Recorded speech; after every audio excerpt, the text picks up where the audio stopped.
Right now, the stock market is more expensive than it's been in roughly 98% of every month since 1881. Top 1 to 2% in history. Not a feeling, not a hunch, a number. The Shiller CAPE ratio sits around 40-41. And twice before, when valuations got this stretched, investors who bought in ended up losing a decade of real returns. But here's the thing. This isn't really about a stock market chart. It's about your paycheck. Because if the market is priced this high, the real question isn't what's happening on Wall Street, it's what's already happening in your bank account, and whether you've even noticed. So let's start with the good news. Because there is some, from December 2024 to December 2025, real average hourly earnings, that's your pay after inflation, rose 1.1%. That's an actual raise. Prices went up, and your paycheck went up faster. For a second, it feels like the squeeze is finally over. Here's the part nobody puts on the same slide, though. Take that same 12-month window and slide it forward just a few months to April 2025 through April 2026. Real earnings didn't rise 1.1%. They fell 0.3%. Same person. Same job, same effort, and the raise that felt like progress in December had quietly turned into a pay cut by spring. That's not a one-time glitch either. Over July 2025 to July 2026, real earnings dropped again, this time by 0.2%. One good year, sandwiched between two negative ones. So yes, wages are technically recovering on average. I'm not going to pretend they're not, but recovering by 1% and then losing it again a few months later isn't stability. It's a margin so thin that inflation can erase it before you even notice it happened. Which raises an uncomfortable question. If a raise can vanish that easily, what does that mean for the money you've actually managed to save? Let's talk about that money you've managed to save. Your retirement account. Picture a 20-year retirement. Now picture a number sitting next to it. $86,900. For families who actually have a retirement account, that's the median balance. Your first reaction might be relief. Almost $87,000 sounds like real progress. Hold that thought, because there's a catch. That number only describes the 54% of families who have a retirement account at all. Nearly half of American families, 46%, have $0 in a 401k, an IRA, anything, not a smaller amount, zero. So before you even ask whether 87,000 covers 20 years of retirement, and it doesn't, not close, once you run the math on living costs, you have to reckon with the fact that almost half the country isn't even in this conversation. Now, to be fair, this doesn't mean every retiree is destitute. Some households have pensions, real estate, other assets outside a retirement account. The picture isn't uniformly hopeless. But the typical outcome, even for people who did everything right and opened an account and contributed, still falls short. A 401k was never the finish line. It turns out it wasn't even close on its own. So if wages can't protect you, and the median retirement outcome is this thin, saving alone isn't the whole story. Something bigger is squeezing both ends at once. So what's actually squeezing both ends at once? Follow the money all the way up, and it leads somewhere you probably weren't expecting. Washington. Here's the number. Interest on the federal debt is now projected to top $1 trillion a year. Not spending on programs, not benefits. Just interest, the cost of servicing money already borrowed. And here's the part that should stop you. As a share of the economy, that's the highest interest burden since World War II. It's now one of the largest expenses in the entire federal budget, trailing only Social Security and Medicare. It has already passed the entire defense budget.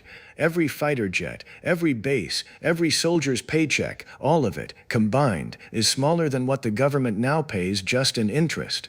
Think about what that actually means. Every dollar that goes to interest is a dollar that isn't going toward the programs and stability people are counting on.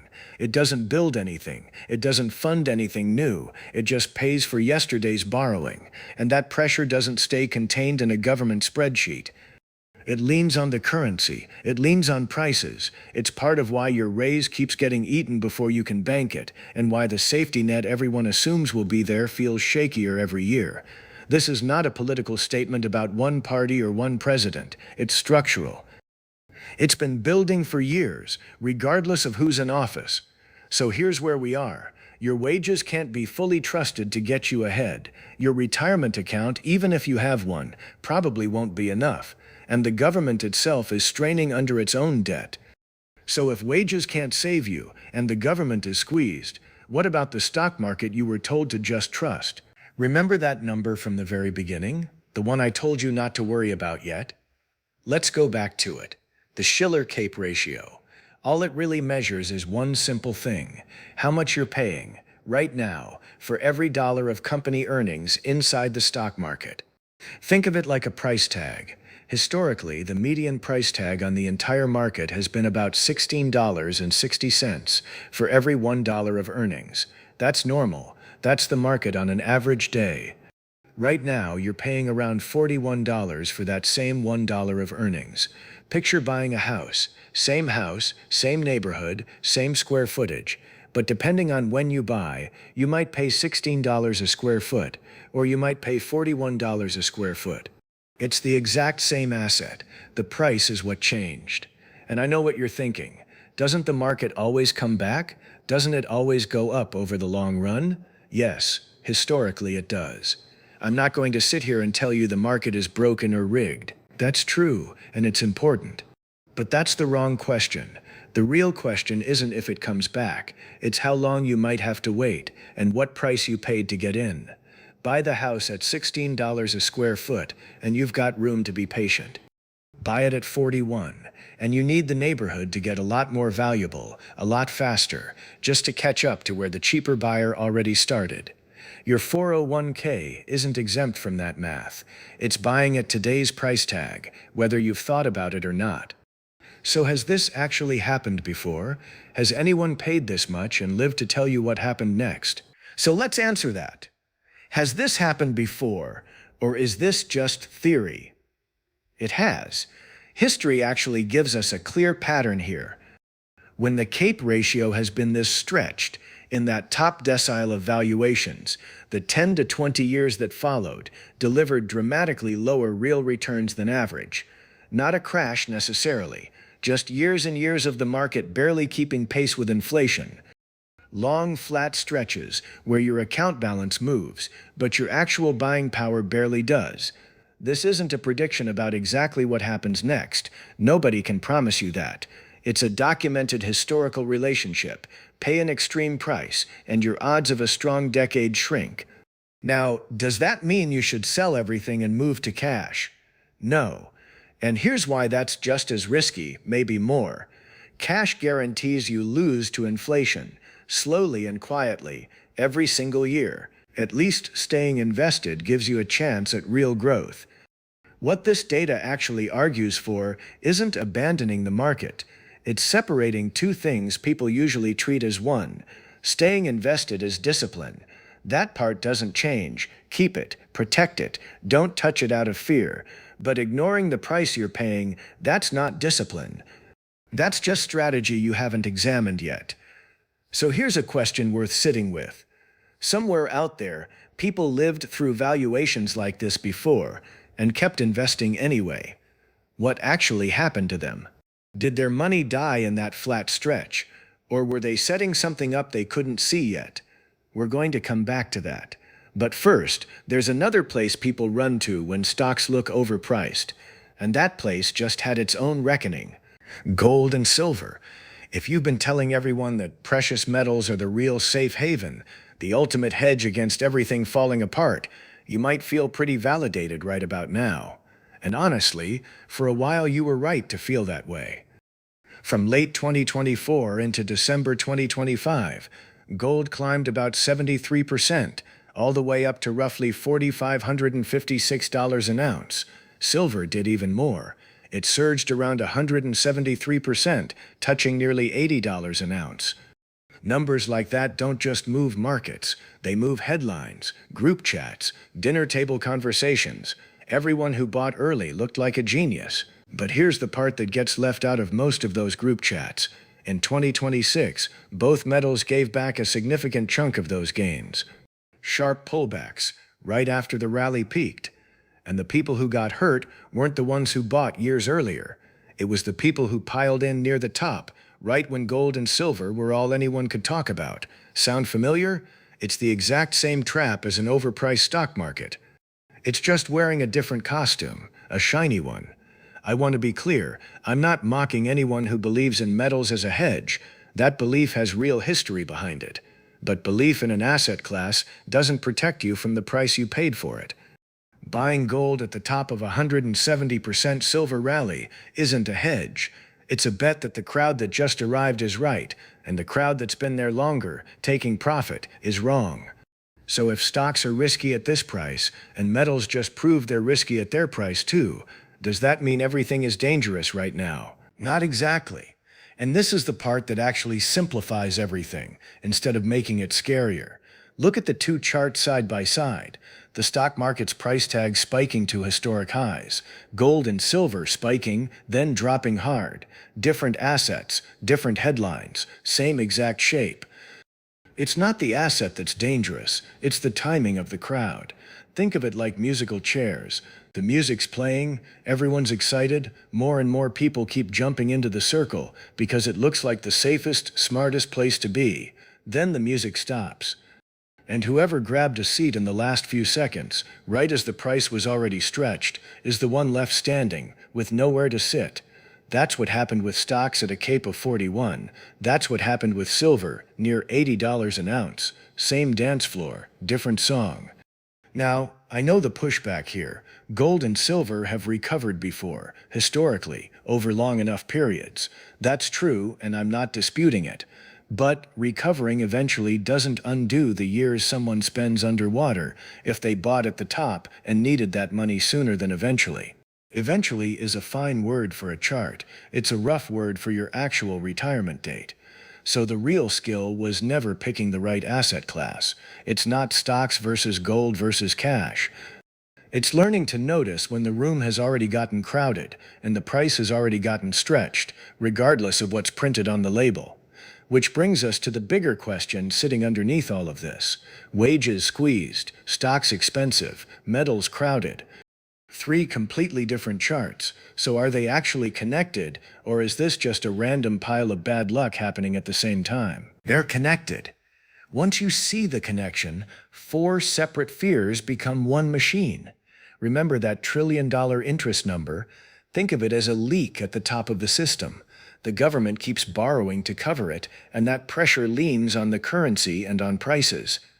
That's part of why inflation keeps eating your raise, and why a 1.1% wage gain can flip to a decline within months.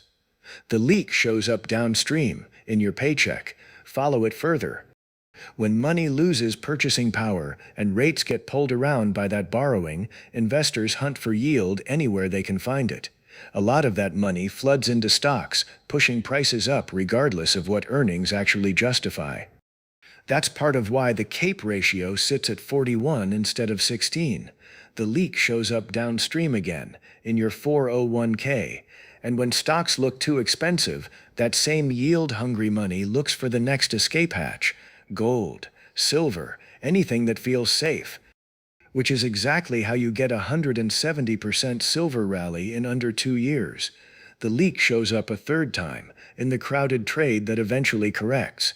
Same water, same source, 3 different downstream puddles. So here's the answer to how abstract government debt reaches your paycheck and your savings. It doesn't stay abstract, it travels through inflation, through valuations, through crowded rallies, until it lands directly in your bank account, whether you were watching Washington or not. 4 scary facts just became one understandable machine, and once you understand the machine, you can finally do something about your place inside it. So here's the part you actually act on. You can't control valuations. You can't control debt policy in Washington. You can't control what the Fed does next or what gold does next week. I want to be straight with you about that because pretending otherwise would be selling you a fantasy. But here's what you can control. 3 things, and they're simpler than you'd expect. 1. Keep contributing on schedule, every paycheck, every month, regardless of what the headlines say that week. This removes emotion from timing, which is exactly where most people get hurt, not from being invested, but from panicking in and out at the worst possible moments. 2. Check the price tag before adding extra money to any single asset. Before you throw a bonus at stocks or jump into gold because your group chat won't stop talking about it, ask where that asset sits historically. Expensive, average, or cheap? That one question would have saved a lot of people a lot of pain over the last year alone. 3. Don't chase whatever just had the biggest rally. If everyone around you is suddenly an expert in something they'd never mentioned a year ago, that's usually the crowd, not the opportunity. Now this looks different depending on where you're standing. If you're younger, you have decades to let a flat stretch resolve itself.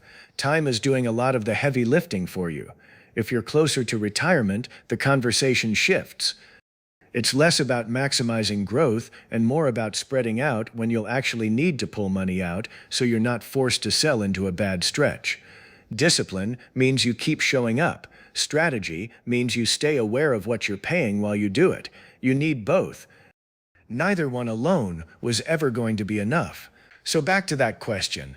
Has anyone actually lived through a setup this expensive before? Yes. Historically, similarly stretched valuations have happened, more than once. And the pattern among the people who came out ahead wasn't that they timed the bottom perfectly or predicted the exact month things turned around. Nobody does that reliably, not even the professionals. The common thread was simpler and honestly less impressive sounding than a perfect prediction. They kept showing up, through the flat years, through the stretches where their statement barely moved and their friends were asking why they even bothered. They kept contributing, kept buying, while staying aware of what they were paying. And when the eventual recovery came, and historically it has come, they were already positioned for it, fully invested, not sitting in cash, waiting for some perfect signal that never quite arrives, not panicked out after a scary headline, missing the turn entirely. The flat years weren't wasted years for them. They were the years where the positioning actually happened, quietly, while it felt like nothing was happening at all. There's an old idea that young people chase money and older people chase time. I'd add something to that. Patience is its own asset. It doesn't show up on a statement, and it doesn't compound in a way you can graph. But it's exactly what lets steady investors turn an objectively difficult, historically expensive setup into an eventual advantage. You don't control the price the market is charging today. Nobody does. But you get to decide whether you're the kind of person who checks that price, understands what it means, and keeps showing up anyway. That decision alone puts you ahead of where you were 20 minutes ago. So if you remember nothing else from the last 20 minutes, remember this one line. Check the price you're paying, keep showing up, and don't chase the crowd. That's it. That's the whole rule. It applies to your paycheck, whether you're negotiating a raise or watching inflation quietly eat it. It applies to your 401k, whether the market feels irresistible or terrifying. It applies to gold, silver, whatever the next shiny thing turns out to be 5 years from now. You were never actually powerless in any of this. You just needed to know what question to ask before you handed over your money. If this helped make sense of what's actually happening with your money right now, there's another video right here that goes deeper into